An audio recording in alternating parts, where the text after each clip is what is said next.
기도하고 시작하겠습니다.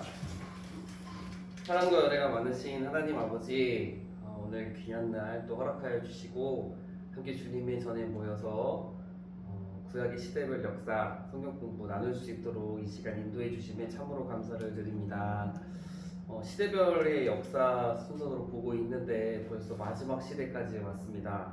이 시간까지 함께 하시고 또 은혜를 더하여 주시고 성경 지식을 쌓도록 이끌어 주신 하나님의 은혜에 참으로 감사를 드립니다. 이 모든 시간들이 맞춰질 때까지 그리고 앞으로도 계속해서 하나님의 말씀에 대한 열심을 갖고 또 주님 앞에 나아가는 우리가 될 수 있도록 인도하여 주시옵소서. 감사드리며 예수님의 이름으로 기도드립니다. 아멘. 네, 퍼즐을 맞춰보도록 하겠습니다. 아니 1분 늦었으니까 내 거 줘. 먼저 주고 있어요. 나 지금 아직 안 넘었거든. 이거 몇 개 있어요? 요즘 왜 이래? 먼저 아니 성경 거기에서 중수라는 단어가 엄청 나오는 거야. 처음 들어보는 다시. 단어여가지고 찍어봤어. 다시 제거. 이거 보셨군요. 확실히 이거 새로운 잘하셨습니다. 지금 여기서 약간 좀 템템한 네, 좀 너무 그지. 복잡한 냄새가 나네요 좀. 냄새 나. 나요.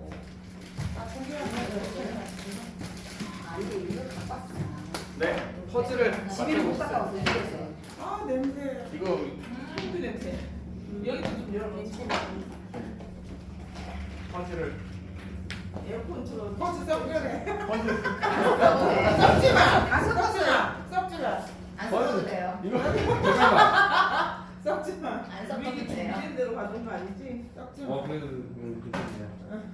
그래도 괜찮네요. 방금 노란 거 있어요. 쓰러다 이거. 아 진짜. 자, 근데 그 유럽 여행 가신 분들은 언제 와요? 오늘 오늘이요? 이미 아침에 오늘 도착했어. 오셨구나. 근데 노인네들이라 그거 시간 그거가 한참 걸릴 거예요. 듣는 분들 기분 안 좋아요. 아마 이번 주까지는 주일날이나 돼야 이제. 아니 저는 처음에 박준호 장관님 가신다 그래가지고 그런 거보다 했는데 생각보다 많이 가셨더라고요. 예. 한 네. 10명 10분 정도? 10명 넘게. 아니 10명인데 노턴 주거사님 못 가셨잖아. 아 원래는 10명이었구나. 많이 보셨어.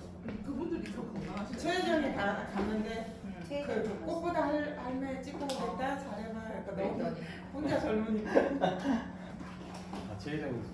잘 찍고 오라 그랬어. 고기가 주방이다고 그러잖아. 맞아요.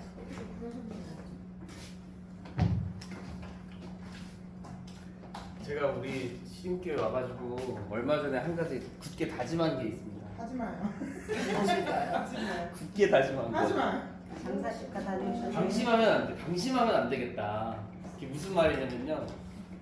잠깐 밖에 나간다 해서 옷을 함부로 입고 다니면 안 되겠구나. 만나니까. 왜요?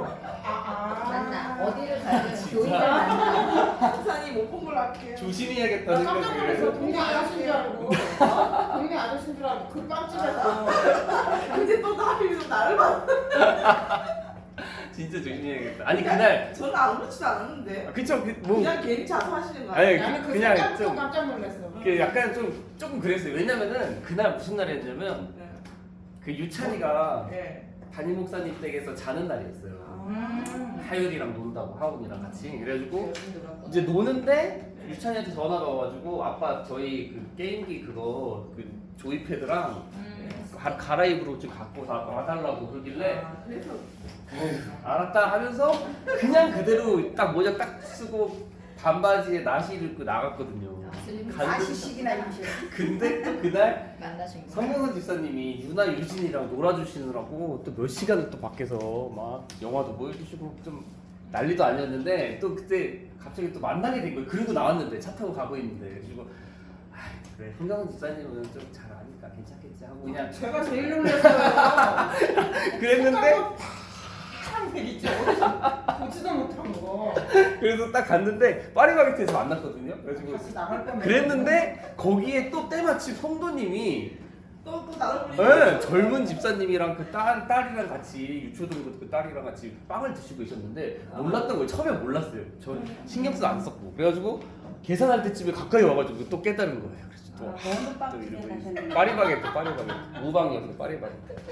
그러고 나서 나왔는데 안 되니까 이수영 권사님이랑 또 따님이 또 저기서 또 가까이서 갑자기 거기서 5분만 더 있었으면 누구를 더 만났을지 몰라. 정결이 다 만나요. 그래가지고 안 되겠다 빨리 도망가자 그래가지고 가려고 그러는데 이제 성경선 집사님이 저쪽으로 쭉 올라가면 된다고 그래가지고 거기를 또 만났구나. 아니 기다려보세요. 공감해서. 그래 아니 들어보세요. 그래가지고 안 되겠다. 한 20년 빨리 도망가겠다라고 했는데 저희가 그쪽 집을 잘 모르잖아요. 아 해변에서 더 만났구나. 그래가지고 여기서 올라가다 보면 아파트로 가는 길이 있고 조금 더 올라가면 산책로가 있죠. 네. 산책로로 들어갔네. 그래서 계단을 타고 막 올라가는데 여보 길이 안 나와. 여기서 제가 가는지를 그 길을 몰라요. 그래가지고 다시 돌아와가지고 아파트 길로 가가지고 잽싸게 타고 집에 왔습니다. 아 참. 식은땀이 짧은 살짝. 시간에 진짜 너무. 와 안되겠다. 이제는 좀 같이 있고 내가 있구나. 좀 크게 깨달았죠. 아니 거울 때 무슨 아이고 하는 거 없대요.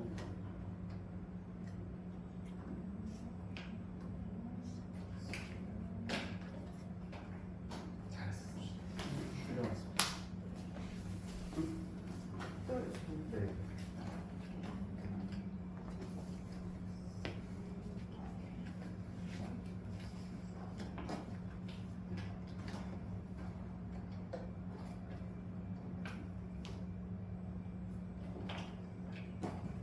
지난 시간에는 다 마치셨던가요? 안 들리고? 안 바뀌고? 그렇죠. 다 맞. 지금 나 이거하고 이거 일거리네. 이거. 이게 맞아. 데모하잖아. 그랬더니.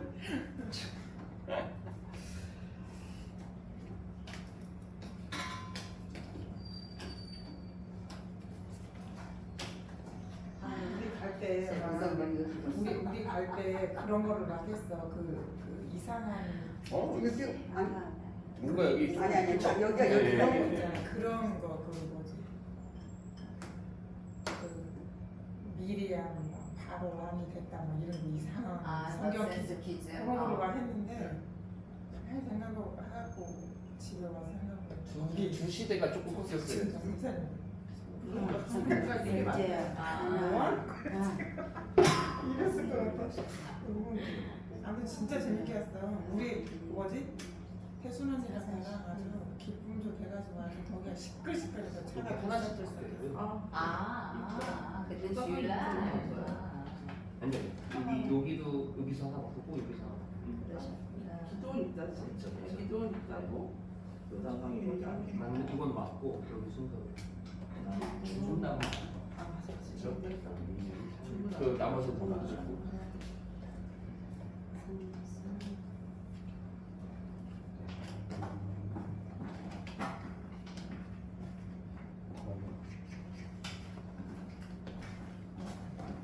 하나 따라줬어요. 아 네.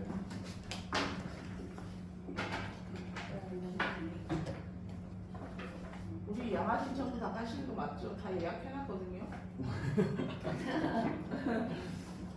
빠지기 없기. 이거랑 몇 시에요? 몇 시? 8시 50분에 출발해야 될 거 아니에요? 넉넉하게 가야 되니까. 10분 전에 도착해야 아침 돼요. 출근 시간이 조금 걸려가지고. 왜 차로 가는 거예요? 우리 회차 공모차. 다 맞았어.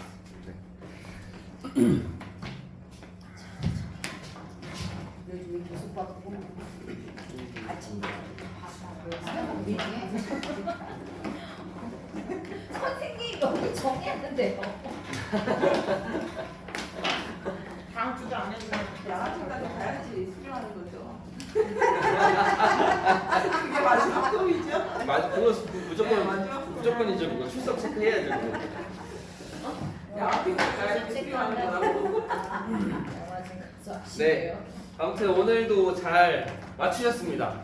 이제는 이제 거의 실수 안 하시고 또 실수 안 하시던 분이 하시기도 하고 또 실수 안 하시면서 잘 하셨습니다. 다음 시간이 이제 퍼즐 맞추는 것도 마지막이겠네요. 다음 시간도. 다음 시간에는 마지막으로 또 같이 한번 또 맞춰보면서 하겠습니다. 추워 이제. 추워요? 조금만 있어봐. 이제 추워. 조금 이따 알아서 떠주시고. 가비가 좀 조금만. 네, 지난 시간에 저희가 조금 급하게 진행을 하기도 했고 그래서인지 이제 S겔에 대한 부분을 이제 말씀을 못 드려서 S겔에 대한 부분도 조금 오늘은 말씀을 드리면서 진행을 해야 될 것 같아요. 그래서 제가 지난 시간에도 분열왕국 시대 초반부터 포로 기환 시대까지 이제 표 간단하게 이제 연대별로 조금 표시를 해드리면서 조금 정리를 했었는데 오늘 이 시간에도 한 번 더 하겠다 말씀을 드렸기 때문에 그래도 한번 살펴보도록 하겠습니다. 그래서 여기가 북이스라엘 멸망. 얘가 하나만 여기가 남유다 멸망. 여기 연대는 꼭 그래도 기억을 해주시는 게 그래도 좋을 것 같아요. 멸망 번호 제가 그렇죠? 722에 586. 그리고 뭐 요 정도 요거 두 개는 그래도 좀 기억을 해주시는 게 좋을 것 같습니다. 그래서 북이스라엘도 뭐 왕들이 꽤 있었고 남유다도 꽤 왕들이 있었고 그래서 여기는 20명, 여기는 19명. 맞나요? 그래서 아무튼 여기에서 좀 일찍 멸망하잖아요. 그럼에도 불구하고 여기는 왕들이 비슷해요. 여기는 암살당하고 왕도 되게 짧게 하고 뭐 이 지파 사람이 저 지파 사람 죽이고 막 해가지고 계속 진짜 피가 엄청 많이 흘렀고 여기는 그래도 이제 다윗 왕가가 계속해서 중간에 아달리아라고 하는 여왕이 있기는 했지만 그래도 이제 그 왕가가 계속해서 존속이 되고 뭐 45년 뭐 30 몇 년 이렇게 통치를 하면서 좀 이제 길게 합니다. 그래서 북이스라엘이 멸망할 때 왕은 호세아였고 여기 남유다가 멸망할 때의 왕은 시드기야였습니다. 근데 이 시드기야도 솔직히 조금 그 바벨론이 왕처럼 세운 약간 호소함이 있던 왕이었어요. 그래서 586년에 남유다가 멸망하지만 이거는 이제 포로 귀환, 포로 시대에 그 포로로 끌려가는 걸로 치면 여기는 3차 포로이고 물론 그래서 그 앞에 2차와 1차 포로로 끌려가는 때가 있다. 그래서 1차 포로로 끌려갈 때가 605년 여기가 597년?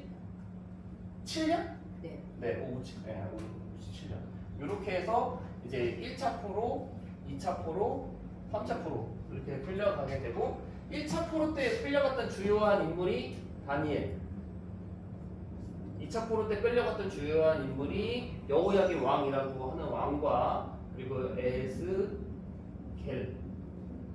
끌려갑니다. 3차 때는 이제 예루살렘도 멸망하고 예루살렘도 함락되고 당연히 예루살렘 안에 있는 성전도 무너지고 이 성전도 무너지고라고 하는 말이 조금 나중에 또 다시 이야기가 나오니까 그래서 이렇게 쭉 가다가 이제 포로 기환으로 가게 되면은 포로 기환 1차 포로 기환 때는 이제 성경책에는 잘 나와 있지는 않지만 그래도 이제 스룹바벨이라고 하는 사람입니다. 이 스룹바벨도 되게 조금 그 지위가 되게 높은 사람이었던 것 같고 그래서 2차 포로 때는 에스라 3차 때는 느헤미야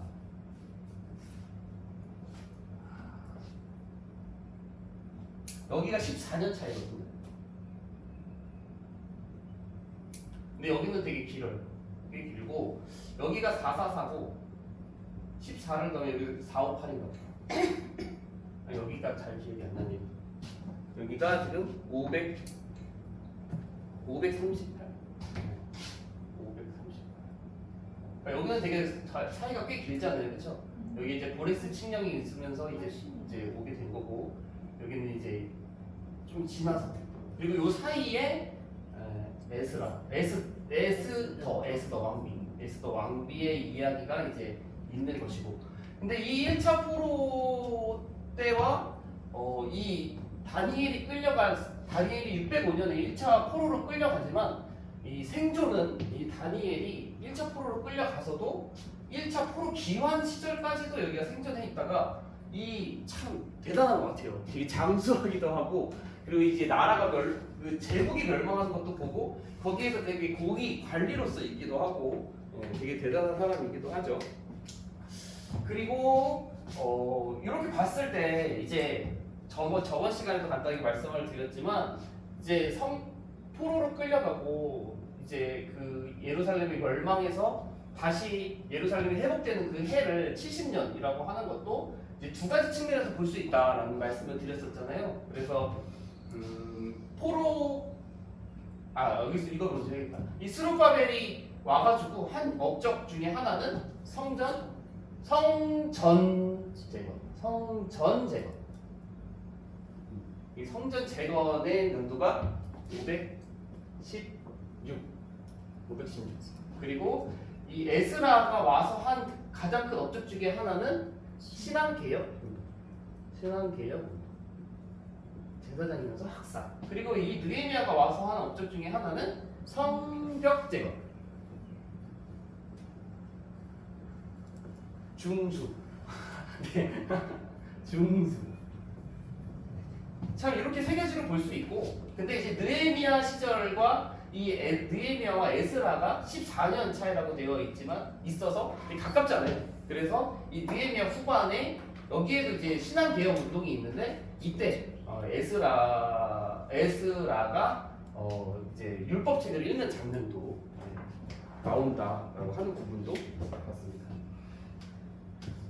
그래서 이제 이 포로 70년이라고 하는 기간을 이제 어떻게 보느냐, 이제 학자마다 조금 이제 차이가 있는데, 이제 1차 포로로 끌려가는 횟수와 이제 1차 포로 귀환하는 횟수가 이제 약 70년. 근데 여기를 이제 어떤 학자들은 이 연대 계산을 조금 이렇게 여기랑 여기를 조금 달리해서 약간 70에 가깝게 맞춰서 이제 보기도 하고, 또 한 가지는 이제 남유다가 멸망하는 횟수. 그래서 586년에 멸망하면서 이제 예루살렘이 함락되고 그때 성전이 같이 무너지는데, 이 성전이 1차 포로 기환자의 리더였던 스룹바벨의 성전이 재건되는 횟수, 이것과 여기가 이제 또 70, 여기는 거의 딱 맞게 이제 계산이 되는 것 같은데, 그래서 이렇게 70을 보는 견해도 있습니다. 근데 이 성전하면 이제 예루살렘에는 이스라엘에는 성전이 3개 성전이 있다, 이제 이렇게 이야기를 하잖아요. 그래서 맨 처음에 솔로몬 성전이고, 그 다음이 스룹바벨 성전이고, 세 번째가 헤롯 성전. 그래서 이게 3개 성전이 있고, 이제 좀 뭐 이렇게 조금 이게 이해하기가 쉽지는 않지만 이제 4번째 성전을 만들려고 준비 중에 있다, 뭐 이런 이야기들도 조금 있습니다. 네, 이 정도 살펴보고, 그래서 이제 중요한 뭐 이게 연도를 다 외우기는 쉽지는 않지만, 이게 722년, 586년 정도랑 1차, 2차, 4차 포로 귀환이 있다. 귀환이 있는데, 이 스룹바벨은 잘 기록이 되어져 있지 않지만 진짜 대단한 인물은 맞아요. 진짜 대단한 것 같아요. 그렇죠? 1차적으로 데리고 온다는 게 이제 에스라 느헤미야 순서대로 이 정도만 알고 있어도 아주 잘 아시는 것 같아요. 그렇게 생각합니다. 저는. 네, 이제 에스겔, 지난 시간에 이제 낑겨 먹었던 우리 에스겔 간단하게 보자면, 이 에스겔이 참 이게 쉽지 않은 사람이에요. 진짜 쉽지 않은 사람. 뭐가 쉽지 않냐면, 에스겔서를 어느 정도 완벽하게 이해하기가 너무도 힘든 책이라고 하는 거죠. 대선지자라고 불리는 사람이 이사야, 예레미야, 뭐 에스겔, 다니엘, 호세아까지 이렇게 대선지자. 그러니까 분량이 많고 어떤 것들이 많은 그냥 대자를 붙이는 건데, 이 에스겔도 성경도 엄청나게 길거든요. 그런데 이 성경에 이 환상과 이적이 제일 까다로운 사람이 바로 에스겔 선지자예요. 그래서 에스겔서를 좀 천천히 보면 10장 넘어가기까지 힘들어요. 도대체 무슨 말이야? 이게 도대체 무슨 말이야라고 하는 그런 난해한 것들이 나와요. 그래서 초반부터 하나님의 영의 임재를 이제 환상 중에 목격하는데 막 바퀴가 나오고 그 바퀴 위에 막 되게 눈들 막 되게 힘든 이해하기 힘든 뭐 사자 얼굴 목소리 막 되게 이상한 되게 힘든 이야기 정말 많이 나오기 때문에 이 에스겔서가 되게 이해하기 힘든 책 중에 하나예요. 그래서 제가 학교 다닐 때 어떤 이야기가 있었는데 교수님 중에 한 분이 뭐라고 이야기했냐 그 이사야 선지자와 예레미야 선지자와 에스겔 선지자가 진짜 대단한 선지자다라고 하는 말을 하면서 이 이사야 선지자는 별명이 있어요. 그냥 별명을 다 지으셨어요. 그 교수님. 네, 조금 농담만 진담만으로. 이 이사야 선지자는 탄식의 선지자. 탄식의 선지자. 예레미야 선지자는 눈물의 선지자. 에스겔 선지자는 이상한 선지자. 이렇게 말씀을 하셨어요, 진짜로. 농담만 진담만. 그래서 좀 어렵고 환상 내용도 힘들고요. 그리고 그 중에 막 옆으로 누워서 300 며칠. 네. 진짜 힘들어요. 왼쪽. 왼쪽으로 누워서 오른쪽으로 누워서. 그리고 인분을 먹고 빨개 먹고 환상 몇 년 또 있고 그러니까 되게 쉽지 않은 선지자예요, 활동이. 근데 이 에스겔 선지자의 그런 되게 정말 하나님께서 되게 독특하게 사용을 하셨는데 그럼에도 불구하고 이 에스겔 선지자는 정말 중요한 일을 하는 선지자예요. 되게 흐뭇하게 읽고 계신데 이 에스겔 선지자가 되게 대단한 일을 한 건 맞아요. 왜냐면 이 에스겔 선지자가 2차 포로 때 끌려갔다 그랬잖아요. 2차 포로 때 끌려가서 그 바벨론의 남동쪽 끝자락에 있는 우르 위쪽의 그발 강가. 제가 지난 시간에는 그 지도 잠깐 그려드렸는데 그 그발 강가에서 사역을 했어요. 거기 끌려가서. 근데 1차 포로도 그쪽으로 끌려가서 맞고 2차 포로도 그쪽으로 끌려가고 3차 포로도 그쪽으로 끌려갔어요. 근데 이 에스겔 선지자가 약 22년 정도 사역을 했다라고 이제 추정이 되는데 2차 포로로 그 그발 강가로 끌려갔어요. 그발 강가가 있으면 1차 애들도 왔고 2차 애들도 왔어요. 에스겔이 같이 왔어요. 근데 나중에 약 이제 9년 지나서 3차 포로로 끌려오는 애들이 또 있었다는 거죠. 근데 얘네들은 그래도 소망이 있는 애들이에요. 왜냐면 우리나라가 아직은 멸망하지 않았어. 라는 생각을 할 수 있잖아요. 아직 예루살렘이 함락된 건 아니었거든요. 그러니까 우리나라는 언젠가 다시 일어서고 회복되고 하나님의 영광이 임자해서 우리가 다시 귀환할 수도 있을 것이고 여기가 회복될 수도 있을 거야. 우리나라 아직 건재해 라는 생각을 가지고 소망이 있었을 것이다 라고 하는 거죠. 그런데 나중에 9년 정도 지나서 3차 포로 애들이 끌려오면서 야 우리나라 망했어. 우리 예루살렘 다 무너졌고 성전도 부서졌어. 우리나라는 이제 바벨론에 함락당해서 끝났어 라고 하는 이 3차 포로 3차 포로로 끌려온 사람들에게도 동일하게 에스겔이 이제 소망의 메시지를 주는 말씀들이거든요. 그러니까 정말 이제 그 멸망을 직접 목격해서 끌려온 자들에게 소망의 메시지를 전하는 역할을 에스겔 선지자가 받았기 때문에 이가 한 행동은 정말 독특하고 이해하기 힘들고 난해한 것들이었지만 분명히 그가 하나님께는 정말 귀하게 쓰임을 받았다라고 하는 것은 확실하다라고 하는 거죠. 그래서 그 여기에서도 제가 드린 그 프린트 글에서도 가장 기묘한 책 제가 이렇게 적어놓은 부분도 있었고 그래서 37장이 그 중에서도 이제 제일 우리가 잘 아는 것 중에 하나가 마른 뼈 환상이잖아요. 마른 뼈 환상. 이게 또 대단한 에스겔에서는 제일 유명한 환상이죠, 그렇죠? 그래서 뭐 거기 보면 제가 또 보니까 뼈가 널려 있고 뼈에 힘줄, 그 다음에 살, 그 다음에 가죽, 그 다음에 생기가 돋는다라고 하면서 이제 그 마른 뼈가 살아나는 그 환상을 이제 에스겔이 보게 된다라고 하는 거예요.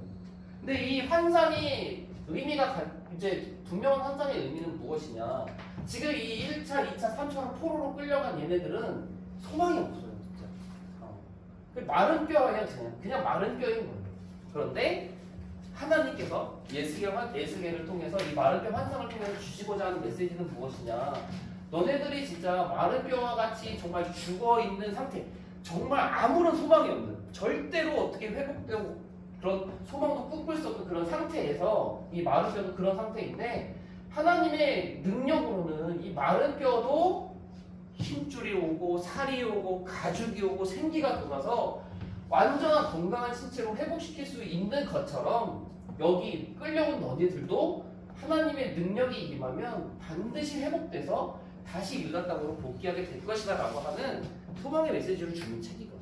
그러니까 이런 역사적인 그리고 이런 시대적인 그런 공간적인 이런 부분을 알고 이 마른뼈 환상을 대하면 우리가 아는 그 어떤 그냥 회복, 뭐 다시 살아나 이런 수준이 아니라 더 깊이 있는 그 시대의 그런 하나님의 역사하신과 말씀이 조금 더 다가오게 되는 것이라고 생각이 됩니다.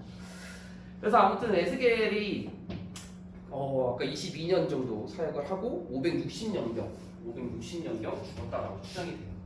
그래서 이 에스겔 아주 이해하기 힘들고 난해한 행동을 정말 많이 한 독특하게 쓰임 받았지만 정말 대단한 귀하게 쓰임 받은 선지자다라고 하는 부분 이 정도까지만 하고 오늘의 내용 포로 귀환 시대에 스룹바벨은 내용이 정말 없기 때문에 스룹바벨을 빼고 2차 포로 귀환 리더였던 다 아니고 이제 여기 에스더 왕후에 대한 이야기와 느헤미야에 대한 이야기 두 가지 이야기를 가지고 오늘 나누도록 하겠습니다.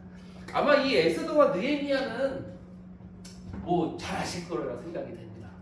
뭐 정말 세세하게까지는 힘들더라도 우리에게는 되게 친숙한 성경 인물 중에 하나라고 생각이 돼요. 그래서 저도 이 에스더와 느헤미야를 준비하면서 이제 성경을 조금 더 새롭게 보게 됐죠. 조금 더 구체적으로 보게 되고 그래서 전에는 잘 보이지 않았던 것도 조금은 보여서 그런 부분들을 추가로 조금씩 더 말씀을 드리고자 합니다.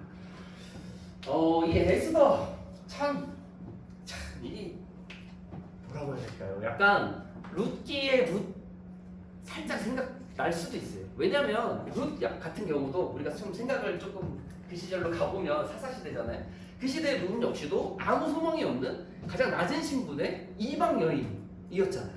근데 그 사람이 남유다로 오고 남유다의 최고 높은 사람과 남유다의 거의 보아스는 거의 정점이에요. 그 남유다의 보아스와 결혼하는 스토리라고 하는 측면에서 보면 이 에스더도 페르시아의 입장에서는 이방인, 뭐 소망이 없는 보잘것없는 여인이잖아요. 근데 이 에스더가 그 페르시아의 가장 높은 사람과 결혼하게 되는 스토리. 그러니까 약간 그 룻기의 모습과 조금 겹쳐서 볼 수 있는 부분이 분명히 있습니다. 그래서 이 모르드게와 에스더가 주인공이에요. 이 에스더 성경. 모르드게 참 이름도 이상하긴 하지만 모르드게와 에스더가 주인공입니다. 저는 이제 맨 마지막에 이 제가 나눠드리는 프린트를 보면 10장의 그 마침 있잖아요. 10장의 마침. 근데 여기에 10장에 되게 짧거든요. 3절인가 4절밖에 없어요. 되게 짧아요.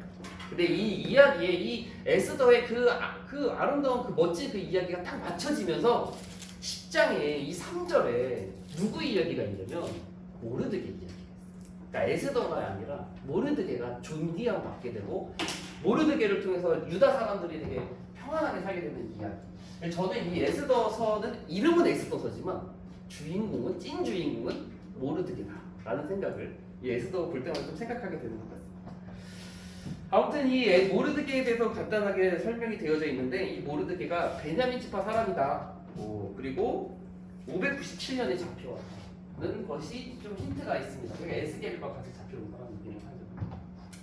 그리고 이 에스더에 대해서는 성경에 이렇게 기록이 되어져 있어요. 모르드게의 삼촌의 딸. 모르드게의 삼촌의 딸. 근데 제가 약한 부분이 좀 있습니다. 제가 좀 자신 있어 누구나 마찬가지인 것 같아요. 어떤 사람이든 좀 자신 있어 하는 분야가 있고 되게 조금 이렇게 잘 못하는 분야가 있잖아요. 근데 제가 못하는 게 몇 가지가 있는데 그 중에 하나가 가계도를 몰라요. 진짜로.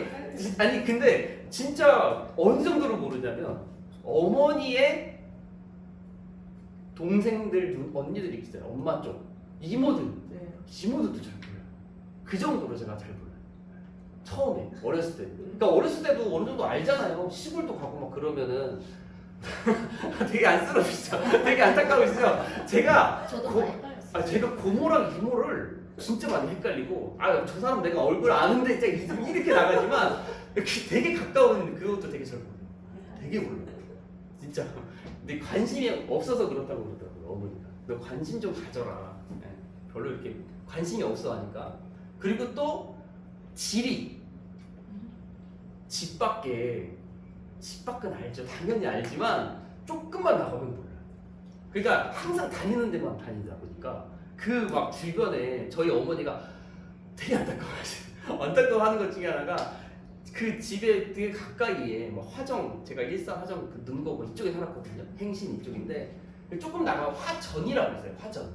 근데 거기도 모른다고 저한테 엄청 타박을 하셔서 지금도 막 그 얘기 하세요. 되게 막 진짜 되게 모른다.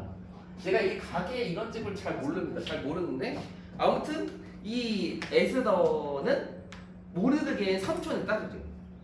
그러니까 모르드게하고 사촌입니까? 사촌이죠. 어느 정도 그려지시죠? 안 그려져요? 괜찮아요. 저도 안 그려지거든요. 근데 아무튼 이 에스더가 용모가 곱고 되게 아름다운 여자였어요. 네. 그래서 결국에 이 왕후가 되지 않습니까? 그 원래 왕후였던 와스디라고 하는 여자 왕후가 있었는데 이 와스디 왕후가 이 왕의 신계를 거슬러요. 그 왕의 신하들이 이제 갈아치우고 이제 남자의 존귀케 할 대응을 위해서 뭐 권위를 세우기 위해서 다른 폐위시키자. 그래서 새로운 여인을 뽑는데 그 여인이 이제 에스더가 되는 거죠. 그리고 나서 2장에 그 마지막 부분에 뭐가 있냐면 이것도 되게 중요한 내용이죠. 왜냐면 이게 나중에 이어지니까 왕을 구한 모르드게가 이어지게 됩니다. 그래서 이 모르드게가 이때에 성의 문지기가 좀 되어 있는 것 같아요. 그래서 거기서 있다가 왕을 모해하려고 하는 그 사람들의 이야기를 듣고 그것을 에스더에게 이야기를 하고 에스더는 모르드게의 이름으로 왕에게 고해서 왕이 빅단과 베레스라고 하는 그 두 사람의 그 암살 고의를 확인해서 그들을 처치함으로써 모르드게의 이름이 궁중일기의 왕을 구한 자로 기록이 되는 일이 2장 후반부에 있어요. 근데 이게 되게 중요한 사건인 거죠. 나중에 이게 딱 드러나게 되잖아요. 자, 그리고 3장에 넘어가면 이제부터 위기가 시작이 됩니다. 지금까지 되게 평화로워요. 되게 잘 지내고 있다가 이게 발단 전개 위기 절정 결말인가요? 아무튼 그 위기가 딱 닥치게 되는데 하만이라고 하는 사람이 등장을 하게 됩니다. 이 하만 아각 사람이라고 되어져 있는데 아각이 중요해요. 아각이 누군지 아십니까? 이게 이 사람을 분명히 아각 자손이다라고 한 것은 의도를 가지고 이 아각이라는 이름을 넣은 거거든요. 아각 누군지 기억 안 나시죠? 어느 시대냐면 통일 왕국 시대 사울과 관련된 스토리가 나오는 사람입니다. 이 아각 왕입니다. 하나님께서 아말렉 다 죽여라 라고 했을 때 진멸하러 갔는데 살려둔 왕 이름이 아각이 있어요. 아각. 그래서 결국에는 이제 그거 불순종이었고 이 아각을 이제 사모에게 처형하게 되는 장면이 있었어요. 통일왕국 시대 때. 잘 떠올려 보시면 나옵니다. 그런데 그 아각 자손이라고 되어져 있는 하만 아말렉 사람. 이 남아서 이 페르시아에서는 되게 고위 관리가 된 거죠. 최고위 관리가 된 거죠. 근데 이 아각 자손이라고 하는 이 성경적 의도는 아말렉 사람이고 그래서 당연히 유다인에게 적대적이고 반감이 분명히 있는 거죠. 왜냐면 아말렉 자손을 이제 유다 사람들이 이제 통일왕국 시대 진멸시키잖아요. 근데 이 진멸시켰던 이유는 또 아시죠? 어느 시대로 가야 돼요? 이번에는 더 전에 출애굽 시대로 가서 출애굽 시대에 이스라엘이 애굽에서 나와서 광야로 들어갔을 때 아말렉 사람들이 이제 뒤를 쳐가지고 뒤에 쳐져 있는 노인들과 유아들을 공격한 사건으로 인해서 하나님께서 아말렉을 이제 진멸시키라는 명령이 결국에는 이제 통일왕국 시대 사울을 통해서 이루어지게 된 거고 그것으로 이제 반감을 가지고 있었던 살아남은 이제 하만이 이제 오늘 에스더에서 얘기했던 유다인에 대한 반감을 가지고 일어서게 되는 거예요. 그러니까 시대별로 이렇게 조금 스토리가 있는 거죠. 연결이 되는 거죠. 그래서 이 하만이 이스라엘이 강한 적대감을 가지고 있었는데 모르드게가 절을 하지 않는 것을 보고 모르드게 하나만 죽여서는 내 속이 풀리지 않는다 하면서 유다인 전체를 죽여야겠다 그런 계획을 엄청난 계획을 갖게 된 거죠. 이게 가능할까요? 이런 게 가능할까요? 근데 그 당시에는 가능했다고 해요. 이 페르시아에는 여러 제국이 거대한 제국 안에는 여러 민족들이 섞여 살았고 그 민족들을 그 민족 자체를 말살하는 소수 민족들을 살해하는 그런 일들이 역사적으로 어느 정도 꽤 있었다고 합니다. 그래서 아무튼 이 하만이 분을 가지고 조서를 쓰기를 왕한테 찾아가서 건의를 하는 거예요. 무슨 내용이냐? 한 민족이 그 법률이 만민의 것과 달라서 한 민족은 유다인 말하는 거고 왕에게 무익하나이다 라고 하는 이제 고를 이렇게 고하는 거죠. 왕에게 고하면서 제가 여기다 적어놨어요.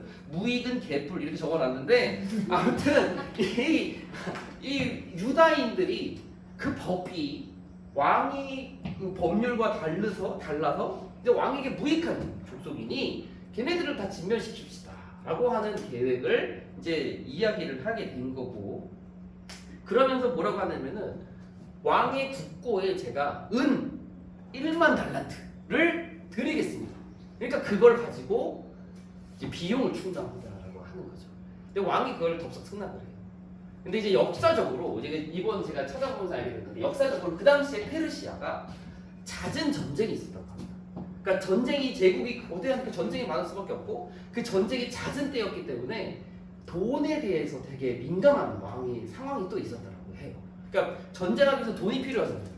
군사를 또 길러야 되고 뭐 또 먹여야 되고 하기 때문에 그 돈에 대한 유혹이 분명히 페르시아 왕에게는 분명히 있어서 그 제안을 덜컥 수락했은 것도 분명히 있을 것이고 그리고 그런데 하만에게 은 1만 달란트가 진짜 있었을까? 근데 이 은 1만 달란트 지금 생각하면은 그냥 뭐 그런가 보다 좀 돈 많은가 보다 생각할 수 있지만 제가 또 역사적으로 좀 자료를 찾아보니까 이 은 1만 달란트 약 국가 예산 20년을 운영할 수 있는 예산의 돈이에요. 지금 우리 빈살만이 세계 최고 갑부라고 하는데 제가 보니까 빈살만의 자산이 우리나라의 6년을 이렇게 커버할 수 있는 자산이더라고요. 그러니까 우리나라 국가 예산의 6년을 커버할 수 있는 게 빈살만의 자산이에요. 아무튼 그렇게 많은데 이 하만이 제시한 은 1만 달란트는 그 당시 페르시아 제국 진짜 무지막지하게 넓거든요. 그 제국을 20년을 책임질 수 있는 정도의 액수라고 합니다. 근데 이게 하만이 가지고 있을 수 있는 돈의 액수가 되느냐라고 하는 것까지 찾아가 보면 안 돼. 근데 이 은 1만은 어디서 나는 거냐면 유다인들을 진멸시키고 그들의 것을 뺏어서 충당할 수 있는 액수 정도는 될 수도 있다. 자신의 돈 조금 하고 뭐 이렇게 해가지고 그런 계획을 짜가지고 은 1만 달란트를 내가 이제 전리품을 얻어가지고 그걸 왕에게 국고에 드릴 테니 이 민족을 발살할 수 있도록 허락해 달라는 조서를 이제 고하게 된 거고 그래서 그걸 조서를 쓰죠. 그리고 날짜를 잡는데 그 날짜가 12월 13일 하루 동안에 페르시아의 각 지역에 흩어져 있는 유다인을 진멸하기로 그 날짜를 또 이렇게 막 주사위를 굴리나요? 뭐 어떻게 해가 제비를 뽑나? 그래가지고 막 날짜를 하만이 정해요. 12월 13일에 하루 동안 유다인 진멸시키자. 그래서 조서를 쓰고 이 조서가 지방으로 다 흩어져요. 그래서 이제 막 방에 붙기도 하고 이제 되게 이제 그 하만의 무리들 군사들이 다 알게 되는 거죠. 그날은 유다인을 죽인다. 그래서 그 소식을 듣고 모르드게가 이제 4장에서부터 보면은 이제 대성통곡을 하는 거죠. 모르드게 그 사실을 알고 성 문 앞에 앉아서 대성통곡을 해요. 수산은 되게 부산하더라고. 이게 막 정신없는 그런 상황 속에서 모르드게 대성통곡을 하게 되고 이 사실을 모르는 에스더가 모르드게가 옷을 찢고 대성통곡을 하고 있으니까 새 옷도 보내고 무슨 일인지를 묻는 장면이 나오고 그러면서 이제 연락을 주고받는 거예요. 이제 그 우리도 연애할 때 중간 다리가 있잖아요. 편지 전해주고 그랬었나요? 갑자기 잘 중간에 막 편지 전달해주기도 하고 없었습니까?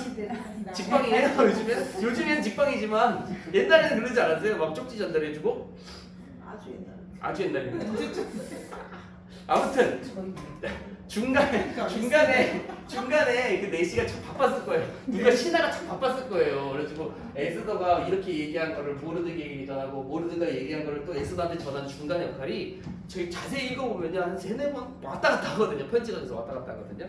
근데 그 내용에 있어서 제일 중요한 내용은 모르드게가 이렇게 얘기합니다. 에스더한테. 모르드게가 진짜 찐 주인공이에요. 모르드게 때문에 사건도 발생하기도 하지만 모르드게 이렇게 얘기해요. 네가 왕후의 자리를 얻은 것이 이때를 위함이 아닌가. 에스더서 되게 신기한 책인데 에스더서에 나오지 않는 단어가 있습니다. 다른 성경에 몇십 번, 몇백 번씩 나와도 에스더에서도 나오지 않는 단어가 하나 있어요. 다른 성경에서는 다 나오고 제일 중요한 말이고, 근데 에스더에서 한 번도 나오지 않는 말이 있어요. 하나님. 그 얘기 하려고 했는데. 그래? 여호와. 생각했어. 한 번도 나오지 않아요. 한 번도 나오지 않아요. 아무튼 천국 재밌는 부분이 좀 있습니다. 아무튼 그래서 네가 왕의 자리를 얻은 것이 이때를 위함이 아니냐. 네가 만약에 왕에게 나아가서 이 사실을 보호하지 않으면 이 모르드게 믿음이 대단합니다. 유다인은 다른 데로 말미암아 구원을 얻을 것이다. 그러니까 모르드게가 하나님의 그런 보호하심과 구원은 분명히 있을 거라는 확신은 있었던 것으로 보여요. 근데 이제 에스더 너는 하나님께서 너를 왕후의 자리에 앉히신 것은 우리 유다인을 구하기 위한 하나님의 계획의 일부라고 생각한다. 너의 그 지금 있는 자리를 할 수 있는 최선을 다해라. 라고 모르드게가 이제 에스더한테 이야기하고, 에스더가 그 말을 듣고, 그래서 이제 우리가 가장 잘 이제 아는 에스더서에서 가장 유명한 말, 죽으면 죽으리라. 죽으면 죽으리라. 라는 말을 하고 이제 마지막 편지를 모르드게한테 보내면서 나를 위해서 금식하고 3일 동안 기도해달라 라고 하는 거. 제가 언제 한번 이제 설교 때 이런 거 좀 한 적이 있었는데, 아무튼 그래서 에스더가 이렇게 이야기를 하죠.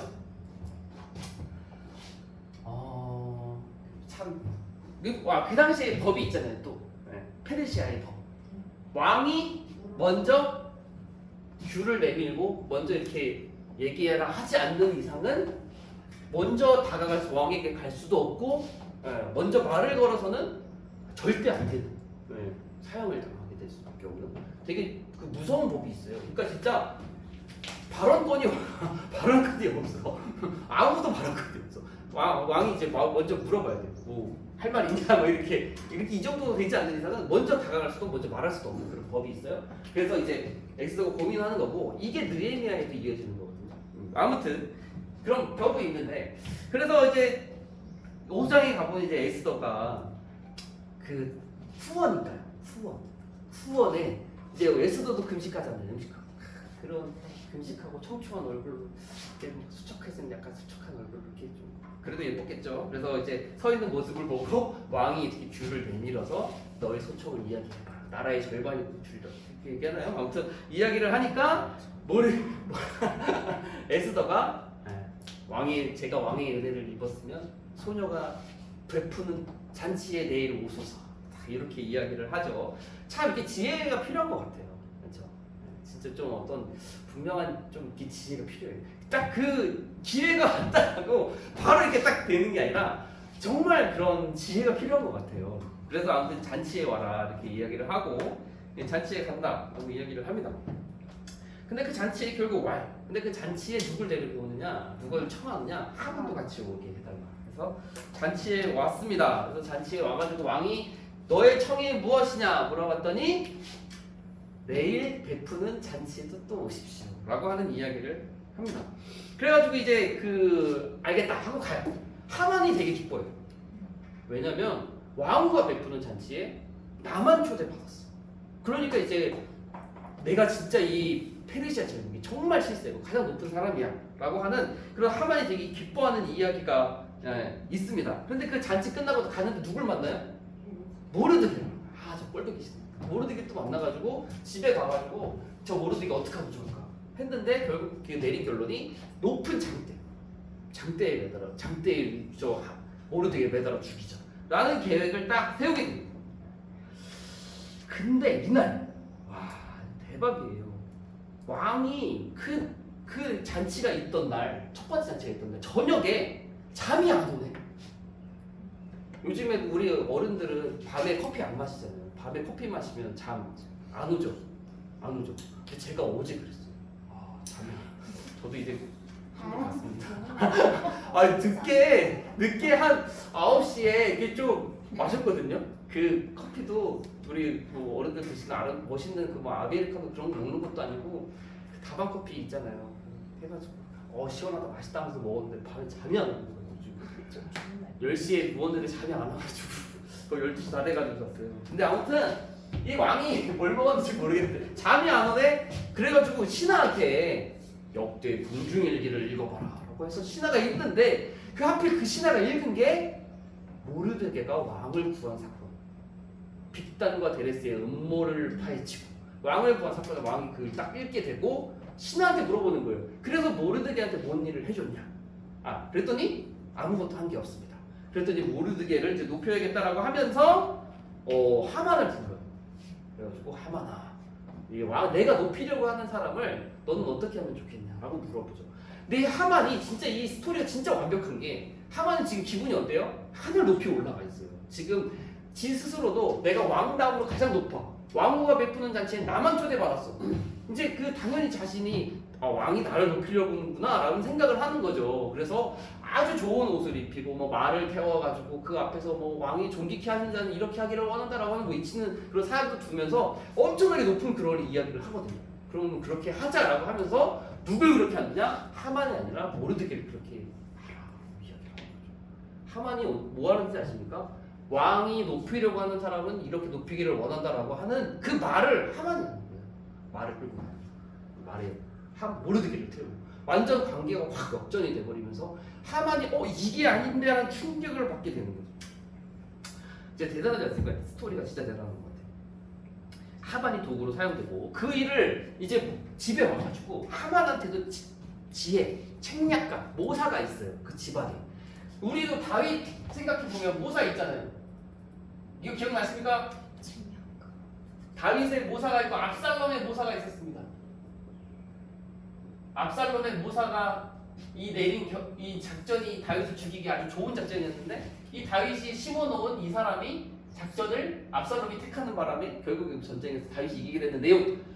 압살롬의 모사는 4글자 아히도벨.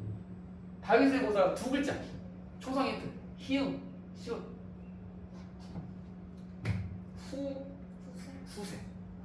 후세라는 이름이었어요. 아무튼 이 하만의 그 모사가 있어요. 집에 와서 이 사실을 다 이야기를 해요.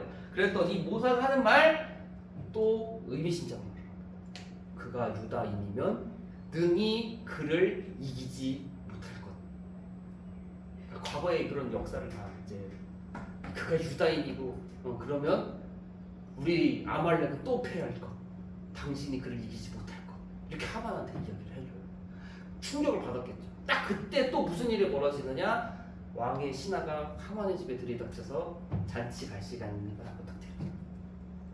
지금 충격을 받은 상태로 왕이 이제 잔치에 갔는데 두 번째 잔치 자리에서 에스더가 드디어 이제 이야기를 하는 거죠. 하만의 계획을 왕에게 딱 고발을 하고 그랬더니 왕이 충격을 받아요. 하만이 우리 에스더가 속한 유다인을 자기 욕심으로 죽이려고 해라고 하면서 호원 밖으로 딱 나가요. 잔치 자리에서. 그때 하만이 에스더한테 간청을 하는 거죠. 이게 그러니까 자세는 정확하게 기억이 연상은 되지는 않는데 약간 싹 빌었겠죠. 살려달라고 막 이렇게 빌었는데 왕이 딱 후원에 들어와서 하만과 에스더를 딱 보고 나서 하만한테 하는 말이 이제 이거예요. 저가 궁중 내 앞에서 왕후를 강간까지 하고자라고 하는 이야기를 해요. 하고자 하느냐. 그래서 옆에 있던 그 시위병들이 딱 들이닥쳐서 하만의 머리를 감쌌더라. 느낌이 오시죠? 약간 검은 비닐봉지 씌우는 느낌. 이제 이제 죽는 거. 근데 여기서 또 이제 한 가지 또 이제 생각해 볼 만한 게 과연 하만이 진짜 에스더를 강간하려는 것처럼 왕이 봤을까라고 하는 장면. 이거는 약간 해석의 여지가 조금 있는데 학자들 중에 어떤 학자들은 분명히 그런 모습은 아니었을 것인데 이제 왕이 하만을 정말 이제 죽이기로 결심을 하고 나서 그 죄까지 더 씌워가지고 완벽하게 이제 죽이려고 하는 계획을 가졌다. 그렇게까지 이제 얘는 이제 끝냈다. 얘는 아예 그냥 없애버려야겠다라는 그런 결심을 위해서 하만이 왕이 그렇게까지 이야기했을 것이다라고 보는 학자도 있습니다. 아무튼 그래서 이제 하만이 끌려가게 되고 하만을 어떻게 죽일까 하다가 어떤 이제 왕의 측근이 하만이 모르드게를 매달기 위한 장대를 그의 집에 설치했습니다. 라는 이야기를 하고 그럼 거기에 매달아. 그러니까 되게 진짜 완전 역전이 엄청나게 되는 거예요. 그래서 하만이 이제 거기에 매달려서 죽게 됩니다. 자, 이제 남은 스토리가 아직 있잖아요. 왕이 조선은 아직도 유효해요.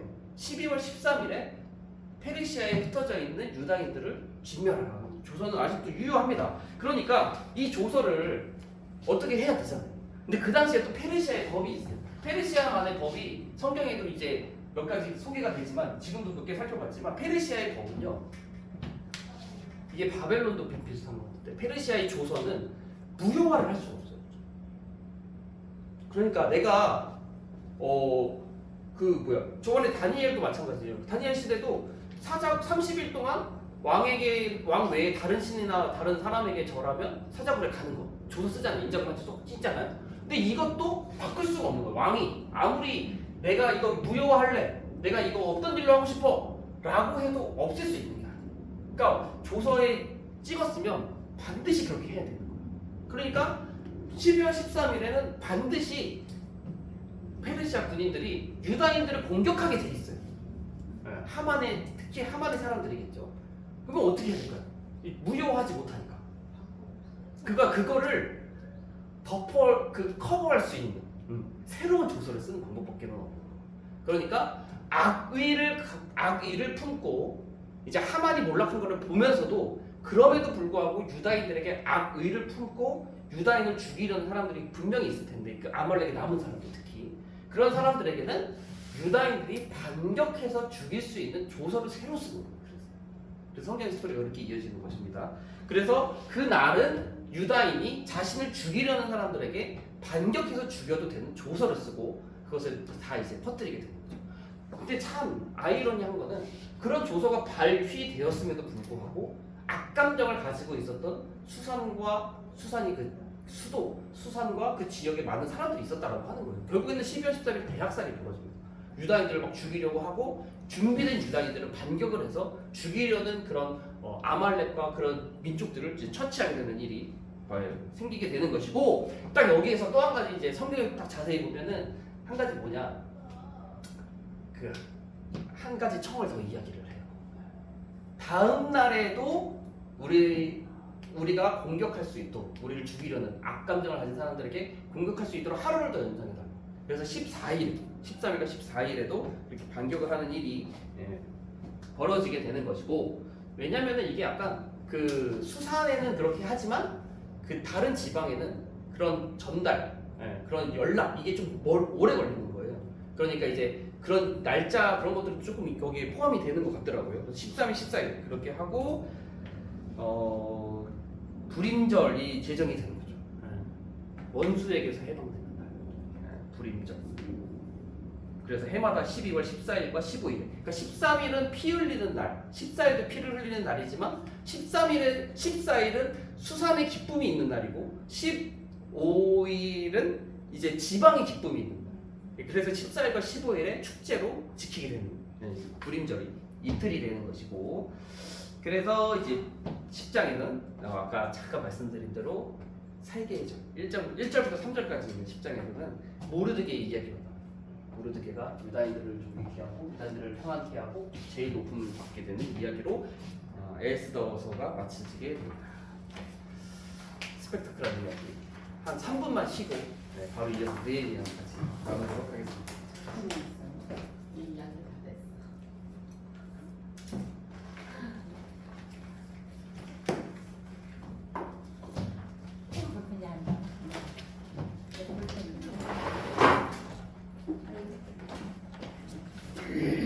일만 달라고 하니까 갑자기 1만 달러한테 빚진 자 그거 갑자기 1만 달러한테 빚지.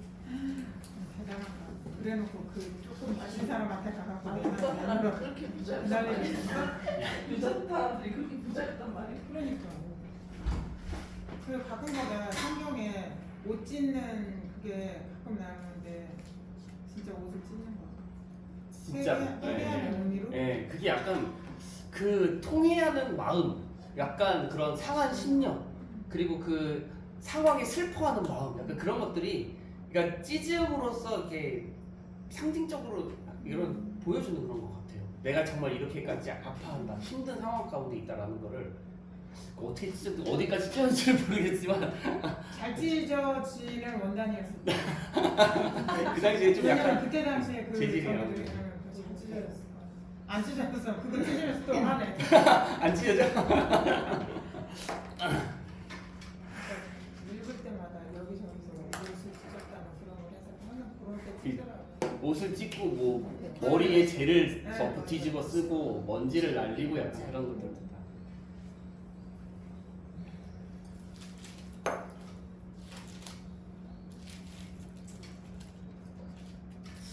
아 제가 다음 이번 주 말고 다음 주 금요일에 설교거든요. 그래서 준비한 거는 느헤미야에 대한 부분 준비를 했습니다. 근데 그리고 나서 또 열흘 있다가 주일 오후, 그러니까 6월 30날 주일 오후 설교인데 지금 고민 중이에요. 그 지금 쓰고 있는 느헤미야 설교를 주일 오후에 해야 되나 금요일에 해야 되나 고민. 왜냐면 시간이 분량이 조금 차이가 있어요. 그러니까 금요일 같은 경우는 20분에서 25분 정도 설교를 좀 짜야 되고, 왜냐면 이제 뒤에 기도회를 좀 이렇게 하니까 시간 분배를 좀 그렇게 좀 말씀을 하셨거든요. 근데 주일 오후는 이제 좀 길어.